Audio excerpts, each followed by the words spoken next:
খেলতে যাবি না? না রে ভাই, খেলতে যাব না, সামনে পরীক্ষা আছে, পাস করতে হবে। সারাদিন পড়া কি রে, এখানে খেলতে যাবি? তা না রে ভাই, আমি খেলতে যেতে পারবো না। আব্বা মা আমাকে প্রচুর ভরসা করে, আমাকে এই বছর চাকরি পেতেই হবে। ঠিক আছে পড়, আমি খেলতে যাচ্ছি। আমার কি খেলতে ইচ্ছা হয় না? যখনই খেলতে যাই তখনই বাড়ির কথা মনে পড়ে। তো সারাদিন পড়াশোনা করছে, আর মিরাজ তো চাকরি পেয়েই যাবে। আমি কি পড়াশোনা করি না, আমি কি চাকরি পাবো না? আমার ভবিষ্যৎ কি অন্ধকার? না, আমার বাপের মেলা টাকা দিয়ে চাকরি করে নেব। স্যার আসতে পারি? ঠিক আছে, আসো, বসো এখানে। স্যার আমি শুনলাম আপনি পয়সা দিয়ে চাকরি করান। তুমি ঠিক জায়গায় এসছো, এখানে পয়সা দিয়ে চাকরি করানো হয়। স্যার আপনি যত পয়সা দেবেন তত আপনাকে দেবো, তো আমার একটা চাকরি চাই। আমি তোমার নাম লিখে নিলাম, আর 16 লাখ টাকা লাগবে। আর পরীক্ষাতে তুমি সাদা খাতা দিলে তোমার কোনো সমস্যা হবে না। কই দেখি পয়সাটা দাও। স্যার পয়সা। হ্যাঁ, সবই ঠিক আছে। ঠিক আছে স্যার, পরীক্ষা পর আপনার সাথে দেখা হচ্ছে।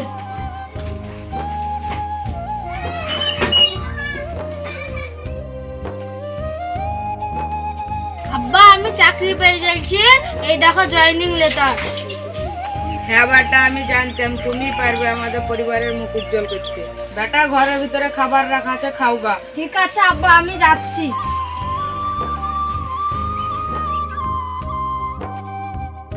স্যার মিরু তো চাকরি পেয়েই গেল, আমি কি চাকরি পাবো না? হ্যাঁ, তোমার চাকরি হয়ে গেছে তো। এই দেখো জয়েনিং লেটার, বাড়ি গিয়ে মিষ্টি খাওয়া। ঠিক আছে স্যার। কি হলো রে বেটা, কাঁদছিস কেন তুই?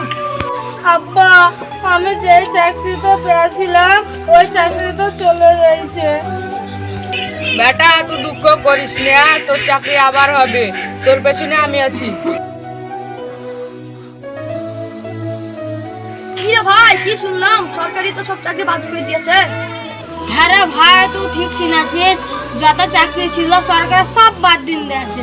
তাহলে ভাই আমি দালালকে দিয়ে 16 লাখ টাকা দিয়ে চাকরি পেলাম, আমার চাকরি বাদ? সবই বাদ রে ভাই, তুই যে 16 লাখ টাকা দিয়ে চাকরি করে আছিস, কই আমাকে বললি না? তোদের মতো ছেলেদের লেগে আমাদের মতো ভালো ছেলেদের চাকরি চলে গেল, এর বিচার একদিন হবে। বন্ধুরা, মিরাজের মতো অনেক ছেলেরা আমাদের সমাজে বসবাস করে, যারা একটি চাকরি পাওয়ার জন্য রাত দিন পরিশ্রম করে যায়। তাদের সাথে এরকম ঘটনা ঘটে যায় এবং তাদেরকে চাকরি হারাতে হয়। তাদের দুঃখ কাউকে প্রকাশ করতে পারে না। তাই বন্ধুরা, তাদেরকে আমরা সহানুভূতি দেখাই। বন্ধুরা, আমরা এই ভিডিওগুলো খুব কষ্ট করে বানিয়ে থাকি, তাই দয়া করে follow, subscribe, like, share, comment অবশ্যই করবেন, এ আমাদের অনুরোধ রইল।